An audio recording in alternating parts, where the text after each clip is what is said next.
Good morning, ladies and gentlemen. I am going to give you a World War III update. I'm going to be talking about Ukraine. I'm going to be talking about the threats to the United Kingdom. And I am going to be talking about the Middle East. And it turns out that Donald Trump isn't that big peacemaker that everybody thought he would, because it looks like nothing's changed. And if anything, things are worse than ever. So first of all, guys, I did a few videos on it yesterday, but I'm going to go straight over to to talk about the Middle East. So the Israel-Gaza war, and again, you can't really call it a war because a war would be when two opposing forces of equal size and strength would be fighting. That's not what this is. Hamas no longer interested in truce talks after Israel's new Gaza plan, senior official says. So what we can understand from this headline, I'll put all these in the description, guys, all right? What we can understand from, I mean, the picture is absolutely terrifying of of Gaza, how it's just being absolutely destroyed. So what we can take from this then is both sides are saying, yeah, we're gonna mix it out, and we're just gonna literally fight this out and slog it out. What you can say behind the scenes will be happening is the Gaza, the Gazans, Palestinians, regional allies in that region, they will all be talking and looking at how they can support against the oncoming Israeli invasion. Now, what we've got to understand is how the United States are going to take this, and how the regional partners on the, I guess, Israel's partners. I've said long ago, guys, all right, since 2023, I've been saying that you're going to see these diversions, where the United Kingdom is, and it is doing already, is going to take the leading role in Ukraine, and the Americans are going to go into the Middle East. I've given the date of March 2026. Also, while we're talking about the Middle East, there's been lots of fires break out at vital port locations on the south coast of Iran. Remember when the drones were happening all over New Jersey, and everybody was saying, oh, it's UFOs, it's aliens, it's some sort of crazy technology. And then you had the subject matter experts on there saying, I've been in drones 25 years and I can't see and I can't find this signal they're transmitting on. They're transmitting on an unknown frequency. I was like, no, that's not what's happening at all. And like, I go back, I did videos on it, and I said, right, this is the US military testing and adjusting their equipment. And I believe that they're using Starlink to control their drones. They were using their drones, they were using the sensors on their drones, and they wanted to see how they would work in a real world situation. So rather than standing on the ground with a ground controller, they would be sat 1,000 miles away using an internet connection from those Starlink satellites that go above. Now, what I did say is I said that those drones would be more than likely access and egress from the sea. I even identified the Northrop, and I'll put a link to this.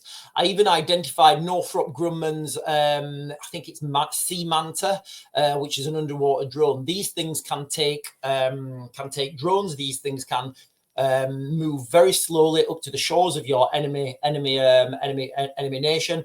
They would then stop. The drones would deploy. They would go and conduct their mission. They would either come back, or if they were one-use drones, they wouldn't come back. Now, I'm not saying that these things are connected, but I'm saying this is what I said previously.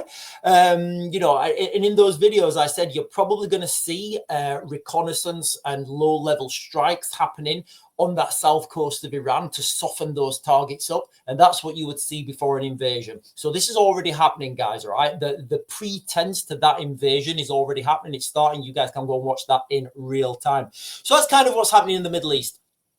In the United Kingdom, then, there's been arrests over the last couple of days, terror-related arrests. One of the, the footage I saw of a prisoner being detained, I don't believe that guy was being detained by police.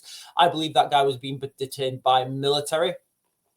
Now, if you're bringing military into this equation, that means that the threat state has gone up. That means that there is a likelihood of a kinetic exchange with firearms. Also today, Where are we?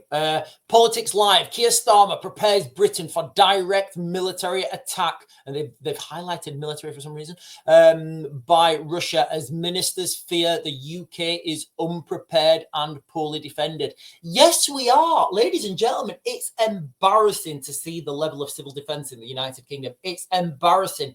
It's like, let's just be fair, and I mean no disrespect to any Eritrean or Somalian or, you know, any other nation that are in this country. But do we think that these people, do we think that these people that are coming over here from different countries would stand and fight and help this country out in dire need and think, you know what, I don't care about my own personal finances. I don't care about what I've got. I'm going to defend this country, whatever the cost may be. Do we think those Eritreans, Somalians, and, you know, other people that are coming over, do we think they have that opinion? Or do we think they're here for, you know, free hotels, free food, free stuff, basically? I'll leave that for you guys in the comments.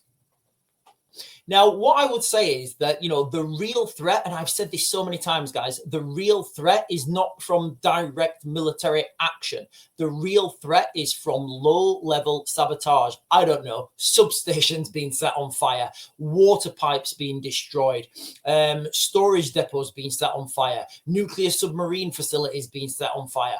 All these things, I think, and I believe, is the real threat to the United Kingdom. But as these articles are talking, Keir Starmer prepares Britain for direct military attack. Now, we really don't have any air defences in the United Kingdom. Like, we are ridiculously unprepared for the type of engagement that the Ukrainians are facing right now by the Russians. And I'm talking about hundreds of drone strikes per night. We just wouldn't cope. Again, I think that is unlikely that would happen. I think there are more strategic targets in Poland, more strategic targets in mainland Europe itself. And I don't really see the credibility of a Russian, of a large-scale military attack on mainland UK. Remember, guys, all right, we are a long way from this conflict in Ukraine. When you're, you know, if you're Vladimir Putin and his generals, they're sat there in, I don't know, in the Kremlin or whatever, and they're drinking vodka, you know, they've got to think, right, okay, what do we want to achieve? Do we want to achieve full retaliation by Britain? No, absolutely not. That would be absurd. So why would we attack Britain with a full military attack? We wouldn't. It's absurd. I don't think that's the threat. I think the real threat, guys, and you know, we are seeing this in real time. I think the real threat is from excuse me. The real threat is from sabotage. You know, and I've done lots of videos on that.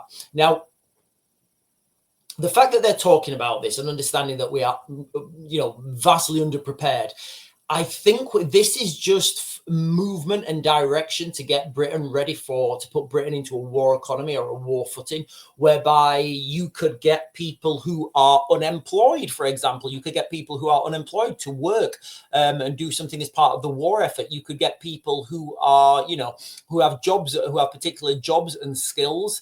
You could get them then to work for that war effort, and that would bring the economy up, because nobody can say right now that we have a good economy in the United Kingdom. I mean, things cost more than ever in the United Kingdom. It's unbelievable. I mean, really, it is unbelievable, guys, how much things cost in the United Kingdom.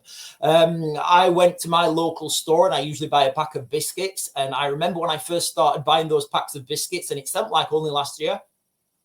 The biscuits were 42 pence. They're now £1.09. And you're just like, right, this is not sustainable. This is not sustainable. How can people cope? We have got shoplifting epidemics. We have got crime epidemics. We've got people stealing things. It's just going from bad to worse. And a war economy, putting Britain into a war footing, would solve a lot of those problems. Again, I'm not sure conscription is on the cards. I think we're going to see a big military recruitment push first.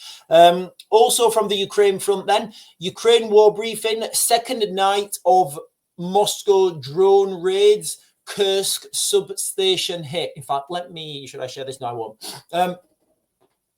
So I've said, I think I said in yesterday's video, and I've said in quite a few videos, I believe the reason why we're seeing all this military movement into the Kursk region, in Russia, it's because Kursk has I think it's Russia's biggest nuclear power plant. Now, if the Ukrainians can manage to make sufficient ground and capture that Kursk power plant, that is a huge negotiating chip for the Ukrainians when they come to whatever negotiations they're going to come to. So that's why I think they're pushing into the Kursk region, guys, okay? And just like in general, things are genuinely just going from bad to worse. I mean, you know, this what's happening in the Middle East is insane, guys, really. I mean, very soon we're going to see footage coming out of the Middle East whereby, you know, we're going to have Israeli tanks bulldozing stuff down. You're going to have Palestinians, you know, defending that land with their last breath. You're going to have more drone strikes from the Houthis. You're going to have more airstrikes from the United States. And again, to understand that this is all pomp and circus and it's all pageantry, we've got to understand and we've got to look. The United States military will always be allowed to use RAF Akateria, which is on the south coast of on the south coast is like a southern peninsula of Cyprus. Now, that is a key location, not because you can fly aircraft from it, although you can. That is a key logistics hub because you can land troops there over time. You can billet them, you can feed them, you can administrate those, and you can amass a big amount of troops there. And those troops can then be surged forward for whatever whatever operations that those guys may need to conduct. Remember, guys, okay, I've been saying a lot of this is coming. I've been telling you guys, I've been seeing these weeds poking out through the, I've been seeing these seeds poke out through the weeds. We are on track, I believe, for a global conflict of an industrial scale. And every one of these little steps, guys, can you imagine where we are going to be this summer? Can you imagine the amount of discontent in the United Kingdom this summer? It's going to be absolutely unbelievable. Anyway, ladies and gentlemen, I'm going to mag to grid. I'll get you guys another video later.